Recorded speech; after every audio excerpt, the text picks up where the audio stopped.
While God created the world, the morning stars sang together. After God delivered Israel through the Red Sea, Moses and Miriam led the people in singing. God destroyed Israel's enemies under King Jehoshaphat, while the choir sang. When Jesus was born, the angels sang, and before going to the cross, he sang. God rejoices over us with singing, and one of the only things we know for certain that everyone will be doing in heaven is singing. At New St. Andrews College, we understand that music is not an elective. It is central to our being and identity. We endeavor to train all our students in a joyful and robust musical literacy that will help them shape culture in a Christ-like direction wherever they go. Additionally, we offer the Certificate of Music in conjunction with our bachelor's degree in liberal arts and culture for students who desire extra music training beyond the regular music courses they will take as a part of the core curriculum. In the certificate program, you won't simply appreciate music or listen to it or talk about it. You will do music. You will study it, analyze it, read it, write it, sing it, and play it. You will receive private instruction in your primary instrument, as well as secondary lessons in voice, piano, conducting, and other instruments. You will receive a solid foundation in music theory and analysis. You will study music history, church music, and music pedagogy. And when you graduate, you will leave with the ability to sing, play, understand, and steward music in whatever church or community you plant yourself. I'm Dr. David Erb, and this is the Certificate of Music at New St. Andrews College.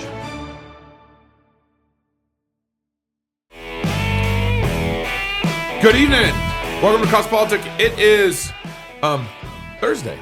Yes. Thursday. Sure about that? It's been a good week. Been a long week. Welcome to Cross Politics on the Fight Laugh Feast Network. Pastor Toby Chalk Knox. I'm the Water Boy. Man, we're bringing it. We're bringing it? 5 days a week now.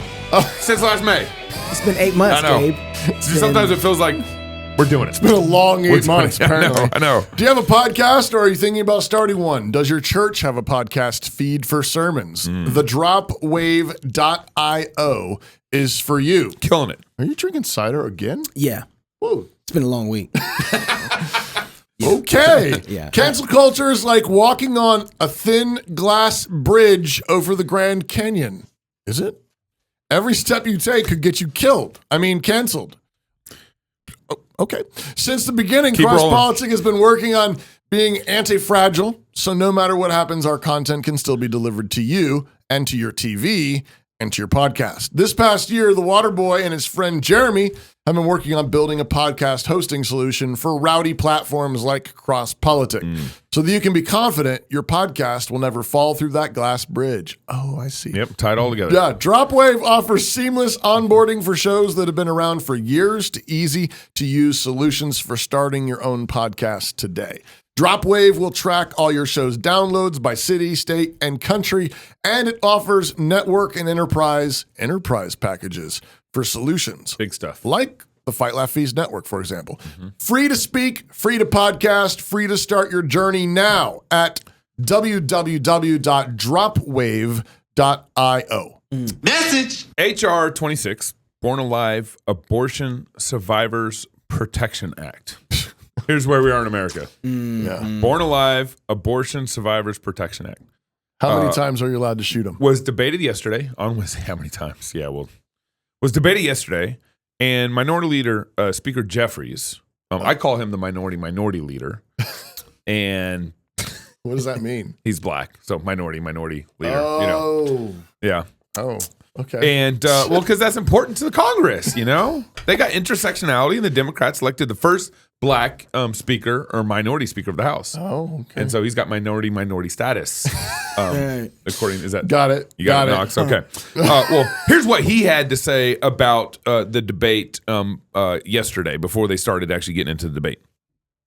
And on Wednesday, they made it clear they're going to do everything possible to impose a nationwide ban on abortion, detonate reproductive freedom, criminalize abortion care, and impose government-mandated pregnancies on the American people. That's what their legislation yesterday was all about. That's this week in extreme MAGA Republican land. It's quite unfortunate. We remain committed to trying to find common ground to solve problems that the American people care about. We also remain committed to a woman's freedom to make her own reproductive health care decisions. That's a big difference between House Democrats and the extreme MAGA Republican agenda. I don't know what he's talking about because every Republican that I know and every conservative I know and every Christian I know believes that a woman has the right to make her own reproductive choices, which is why she can get married or not. Yeah. Right? Like that's where it starts. I don't know anybody. I don't know one conservative that would mandate a pregnancy. Well, here, but you guys don't understand. What'd you say? Mandated. Well, see, here's the deal. They gotta have sex all the time with everybody. They can't help themselves. They can't stop. They can't help. They don't even know. It's just, it's like breathing. Yeah. Well, that's interesting because I'm fine with if you get married, that's within the confines. Maybe we missed the context of what's going on here. Yeah. But part of it too is when I hear him say things like they're mandatory pregnancy, government mandated pregnancies. It's like, wait a second. I don't know a law that is doing that. Yeah. That doesn't exist. This is political jargon that doesn't exist. The only thing it works though.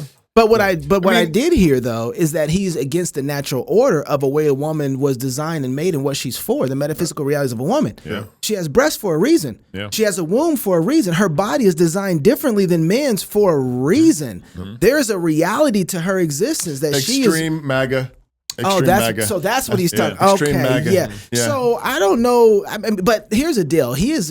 There's one thing that's really, really scary. You can only fight against reality so long before you run into a brick wall, and then it's too late. The same logic could be used. I mean, what if you decide you've got 3 or 4 kids, and you decide exactly parenting's not for me anymore. Right. Anymore. I'm just going to shoot them. Mm-hmm. Mm-hmm. I mean, if you don't let me shoot my kids, this is government mandated parenting. Yeah. I do not want to be a parent. You know what's scary is that's on the way.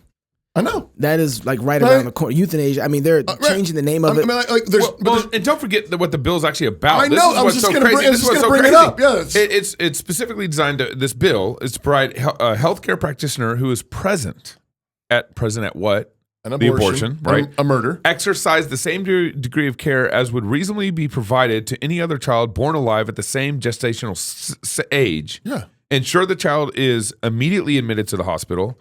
And additionally, a healthcare practitioner or other employee who has knowledge of a failure to comply with the degree of care requirements must immediately report such failure to law enforcement. So those are the 3 things. Here's what Representative Nadler had to say. Oh, I know you want to get into this, but you got to listen to this first. Okay. The problem with this bill is not that it makes anything, that it is not that it provides any new protections for infants. The problem with this bill is that it endangers some infants by stating that infant must immediately be brought to the hospital, where, depending on the circumstances, that may be the right thing to do for the health and survival of that infant, or it may not. That is the problem with this bill. It directs and mandates a certain medical care which may not be appropriate, which may endanger the life of an infant in certain circumstances. That's why we oppose this bill. What you just said is one of the most insanely idiotic things I have ever heard. I award you no points, and may God have mercy on your soul. I was anxious for that one. So he's arguing for real. He's arguing that if you murder a baby and it's born alive, if you try to murder a baby and it's born alive, and then this bill's mandating that you take that baby to the hospital, and that could endanger the baby further. That was his argument. Right. That's not good. What you just said is when we are all now dumber having heard it. But somebody ask him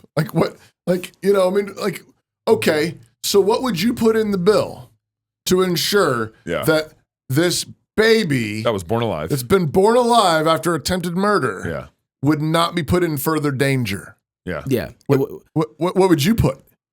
They don't want to have that conversation. Yeah. So now here's why we're in this conversation. Here's why we're having this problem now is because of the church. And I'm going to make that statement now. But here's Representative Hillary Schulten.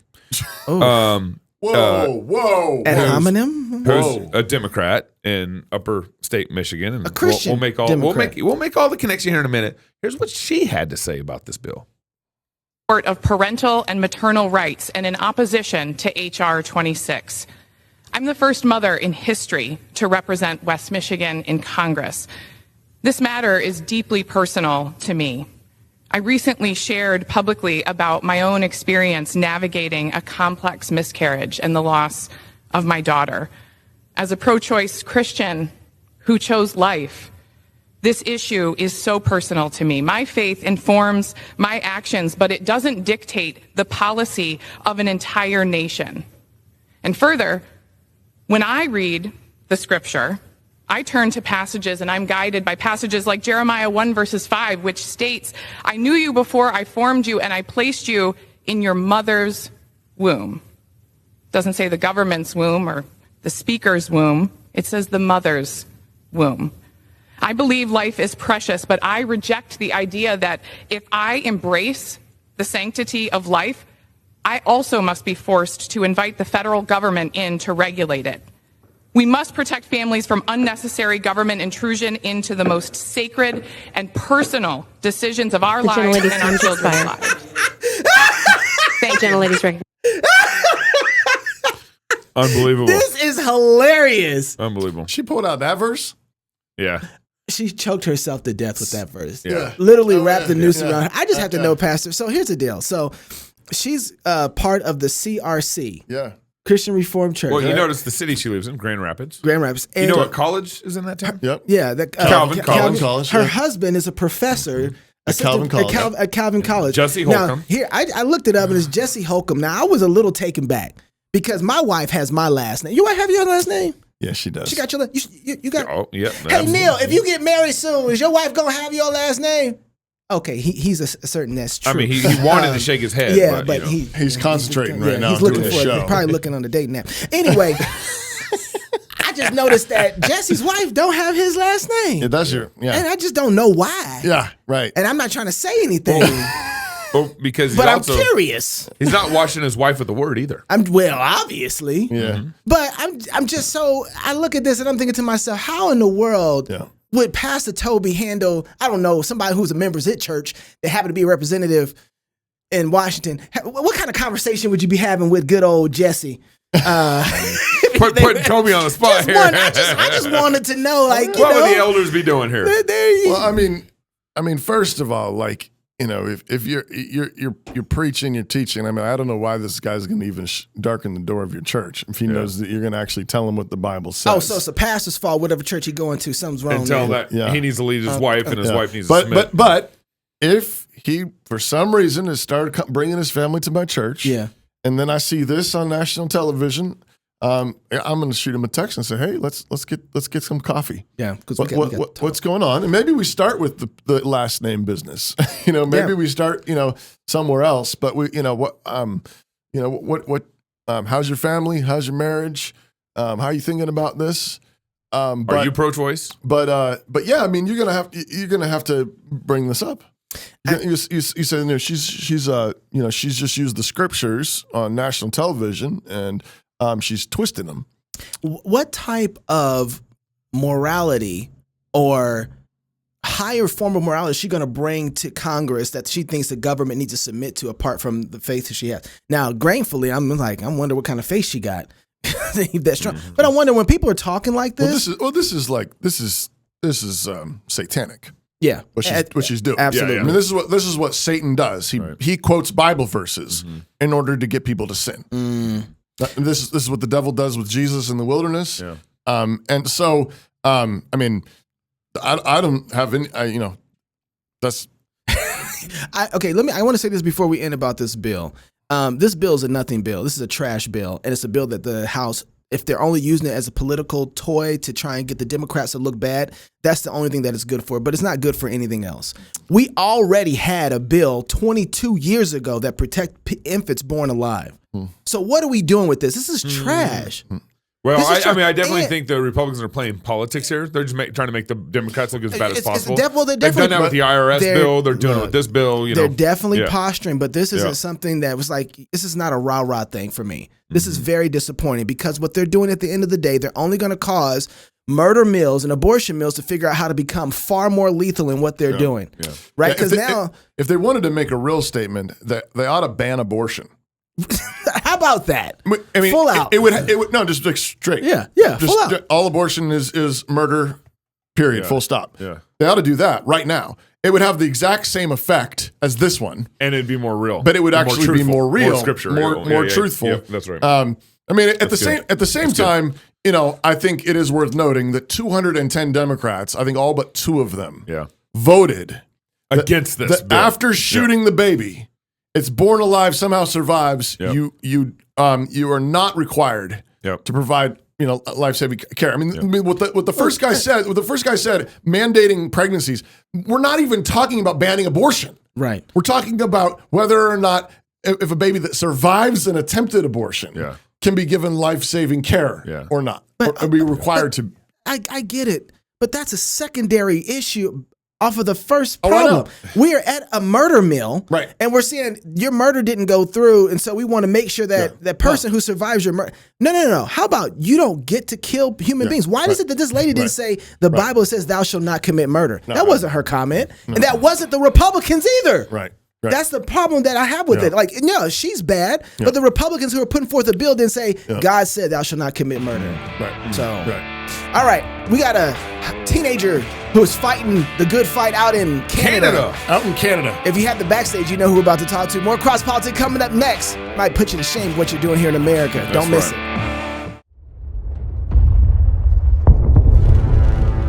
It is the duty of the free man to resist tyranny at every turn. Every man will either watch his freedom stripped away or take action to protect what he loves. Introducing the A3, the newest revolutionary body armor from Armored Republic. The A3 is the new standard for lightweight multi-hit body armor. A3 plates are incredibly light at 4.6 pounds. The patented design captures fragmentation while remaining multi-hit capable. The A3 will stop up to M80 ball, yet comes in at only 0.7 inches thick. The A3 is the thinnest NIJ .06 compliant or certified composite standalone plate that includes the drop test. The A3 is the first of its kind, patent pending, that combines an alloy strike face with polyethylene backing, revolutionizing body armor technology by providing strength and durability while remaining sleek and maneuverable. The A3 is the new standard in lightweight body armor. The fight against tyranny just got stronger.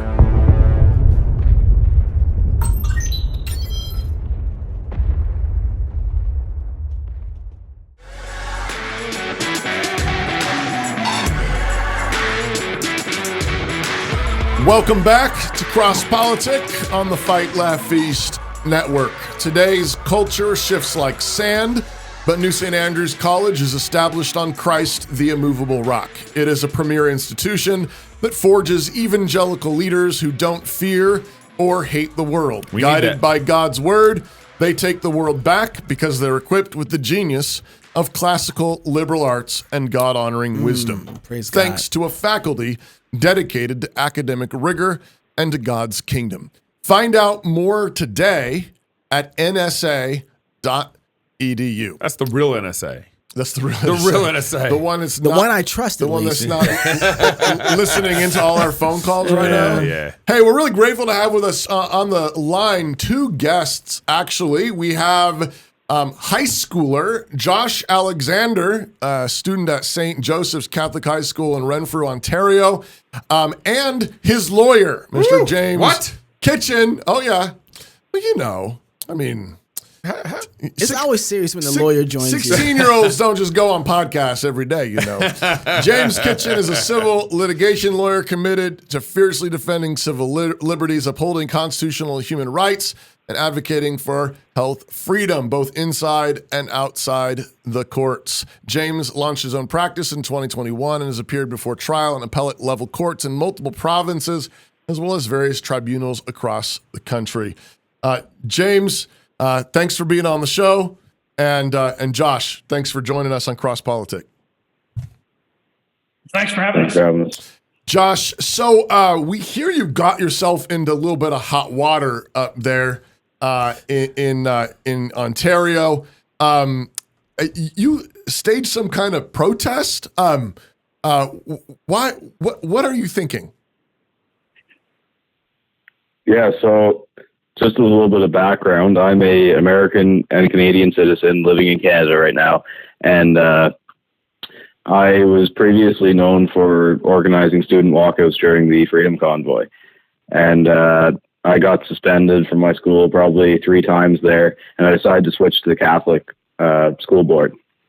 Not long into my time at the Catholic board, I was informed by female students that male students were using the female washrooms, and that obviously made them uncomfortable. So I took that to the administrators, and they wanted nothing to do with it. So long story short, I ended up organizing a student walkout, and that ended up getting me an indefinite suspension. And from there, I was removed from school for up 20 days. And James has taken on my case to appeal the suspension. And I've now been suspended a second time for returning to school, and now given a trespassing notice at my own school. Wow. So you're just really good at getting suspended. Basically. Dude, start getting better grades, all right, man? No. So some female students are the ones that actually told you about this and were concerned, uncomfortable. When you staged this walkout, I mean, how big is the school you're at, and how many students participated in the walkout? In the end, only about 10 students joined the walkout because they suspended me before the walkout took place. So I released a poster online, and 2 days before the actual day of the walkout, they suspended me and then went class to class and basically threatened the students with punishment if they walked out. Wow. Wait, how could they suspend you? It was looking like... How could they suspend you before anything was done? You just said something online. What were they suspending you for initially? They said that I may have violated the Safe Schools policy, and they'd have to conduct a 20-day investigation. They also informed my parents that they'd have to contact the local police regarding hate-based comments. Okay. Wait. What kind of hate-based comments? Is this like a high school sitcom? I mean, I can't quite figure out what's going on here right now. Is it a parody? Pretty much. Saturday Night Live. Yeah, so there were a couple of different things they were referring to, but most of it was just class discussion where I had said that there's only 2 genders and so hateful that males shouldn't be in female washrooms, and I rejected that there's any such biological thing as a transgender. I said identity is one thing, but biology is a different. Dude, you were thing. such a that bigot. was apparently hateful. You were such a bigot. Yeah. Oh my gosh. So clearly you hate everyone. So Josh, help me understand this. So you got girls who are concerned about boys entering the washroom while they're there and using the bathroom while they're there. You decide to do this walkout. You bring it before the school. What was the school's response to the boys being in the women's washroom? So, the principal actually told me that he wouldn't pursue my personal crusade when I brought this to him. And he told me that another female student would have to express the same concern.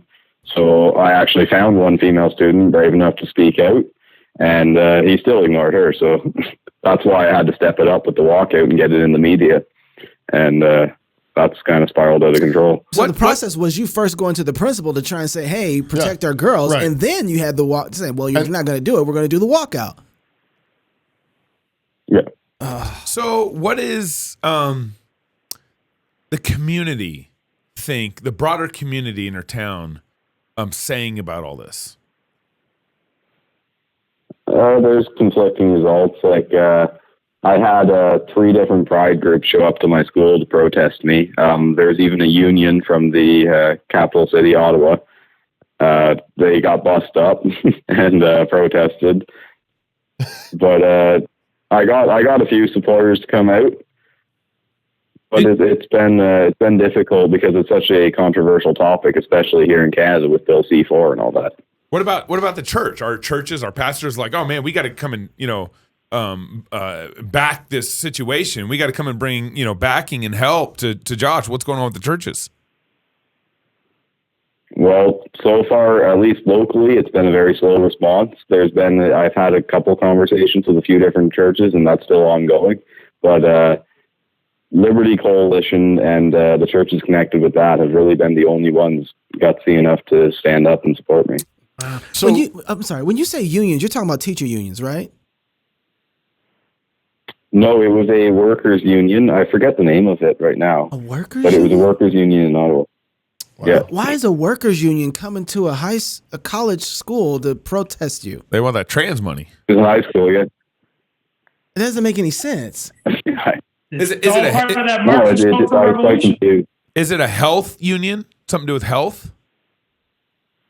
I don't believe so. Here, let me see if I can find it. It might take a second. Yeah, while you're looking for that, go ahead, Pastor. I interrupted you. Well, I was just going to ask James. So you've taken on a case to represent Josh, and I mean, first of all, so what is the case exactly? I mean, keep Josh in high school. I mean, what is it? and then what do you think are the? I mean, I don't understand. I don't know Canadian law, and I also don't know Canadian precedent very well.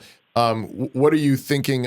What are the likely outcomes of this case? What are your chances there?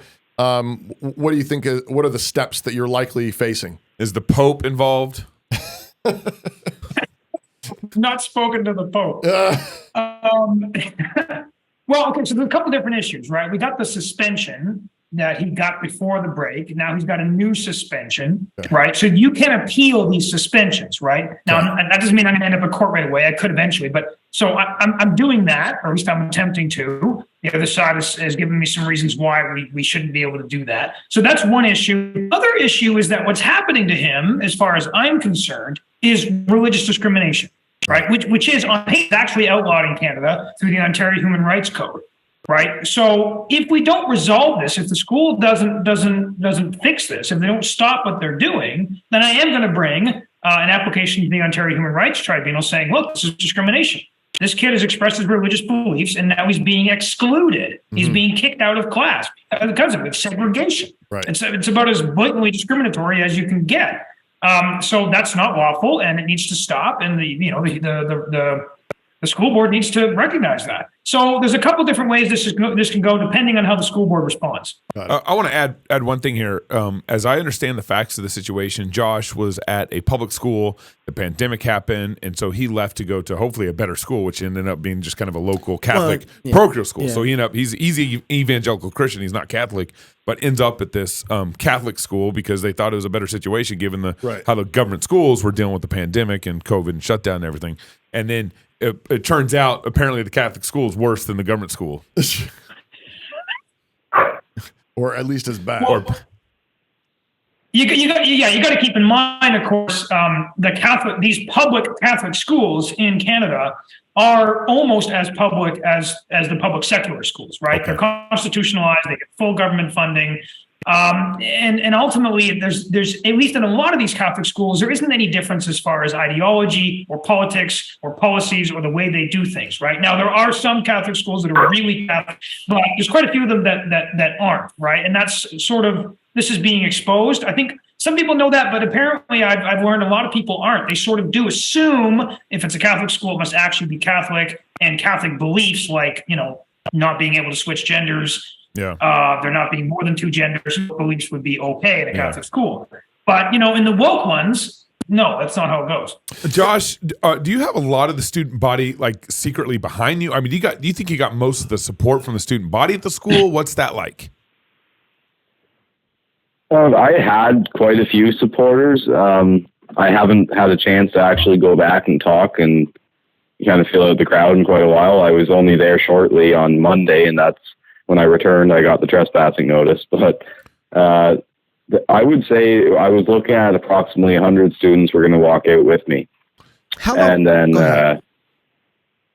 go ahead. Yeah, sorry. They just went class to class and intimidated them all. Right. But I haven't had a whole lot of contact lately. I'm also very new to the school. I only joined in September. Yeah, that's what I was going to ask, is how long you've been at How the many school? students total? So you said about 100 students possibly were with you. How many students total at the school? I actually don't know. Probably 600, maybe more. Yeah. Nice size school. Remember, all you need is like Gideon's men. That's all you need, bro. So I actually want to ask about that. I mean, so Josh, you're a 16-year-old high school student. That's right. You staged some walkouts during the convoys and during COVID. Now you're active again. I mean, I guess I'm just curious. I mean, even as you're describing the rest of the student body, I mean, you had 100 students that said they're with you. In the end, about 10. I mean, unfortunately, it's relatively rare for high school students to be standing up like this. Yeah. What makes you? What's wrong with you? what makes you? My social credit score is low. Social credit score. Oh, his social credit score. Well, I knew that just as soon as I heard about the story. But what drives you? I mean, what motivates you? As soon as it went negative, I gave up. Well, just as a young man, as a young Christian man, I feel a conviction, especially in a world that attacks traditional masculinity or traditional femininity. It's quite pathetic the way that the society responds to all this stuff. So I just feel an obligation to stand up when nobody else will. You know, it's just I mean, you think simple. about, you think it's pretty simple, right? It's just but you also think simple. about, You like, want to run for Congress? We could use you in the U.S. Congress too. Come back to the U.S. You think about the last 2 years, 2020 to now. Yeah. How many adults stood up like Josh is doing right now? Yeah. How many pastors? 3 stood up like Josh is doing right now. You know, I mean, how many people are walking out of Disney because of their woke groomer culture right now? Right. You know, what are you doing at your school to kind of push the narrative, to push your school to react like this? Right. I mean, we need to be far more thoughtful as Christians to be able to kind of get schools to react the way Josh's schools reacted towards him. Hey, James, I want to ask you before we go, what's the way that people can help Josh? I know there's probably financial, but there's other ways too. Just being loud about this is one of the important things that we can do. That share button has a lot of impact.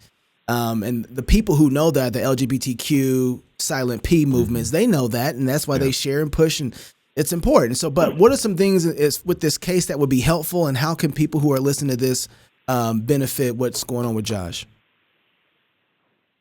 Well, I mean, you said it. Of course, they can donate to Liberty Coalition Canada. That's how we are able to level the playing field legally is, we accept donations, and then I'm able to go to bat for cases like this, right? We were able to pick this up. Josh and his parents don't have a ton of money, right? Normally, these fights are never had because there's nobody who's capable of doing them, who's brave enough to do them, and, actually has the resources being paid so that it can happen. So that's happening, and I encourage people to continue making it happen by donating to Liberty Coalition Canada. But you said it, and I've been saying it, all the last few days, and I've said it for the last few years. People got to stop self-censoring. That's a serious problem in Canada. It's less of a problem where you guys are. Yep. Yeah. Self-censoring. It's a serious problem because you're just signing yourselves up for social and political and intellectual slavery every time you don't actually speak your mind. Every time you quietly believe this but don't actually say you support it, you're just contributing to the problem. So I've been trying to encourage people the last few years. Look, you don't agree with masks. You don't agree with the transgenderism. You don't agree with climate change. You don't agree with evolution, whatever it is. You don't agree with government tyranny. God, say so. Say, I'm going to be counted. This isn't okay. There's more of us than you think. And I'm going to give my reasons respectfully and boldly why this is wrong. And I'm not okay with it. Wow, that's good. All right. Hey, praying for you guys. Wish you the best. Keep fighting. Keep us up to date. We want to know. Yeah, exactly. We want to know what's going on with this case. So if you're single, getting married. If you're married, have you some kids. If you have kids, go baptize them. Until tomorrow, love God with all your heart, soul, mind, and strength. Love your neighbor as yourself. Go fight, laugh, and feast. This is Cross Politics. Hit that share button. It's so easy. Hi, I'm Robert Borton, CEO of Classical Conversations, the world's largest classical Christian homeschooling community. I'm launching a new podcast, Refining Rhetoric. If you like cross politics or just listen to hear what crazy stuff they're saying today, You will enjoy refining rhetoric. You can find us on your favorite podcast platform. I practice the 15 tools of learning by interviewing great guests, looking at current events, and talking about cryptocurrency. Home. It's where you build your legacy, where traditions are started, seeds are planted, meals are shared, and stories are told. We are Chris and Natalie Carpenter, owners of Story Real Estate, and our team of top agents helps people find homes in Moscow, Idaho, and around the country. Have you thought about a move? Contact us to get connected with a top agent who shares your values and puts your family first. Or reach out to us about our Moscow relocation guide. Wherever you're looking to go, we can help you find home. Call us at Story Real Estate or visit us at storyrealestate.com and start building your legacy.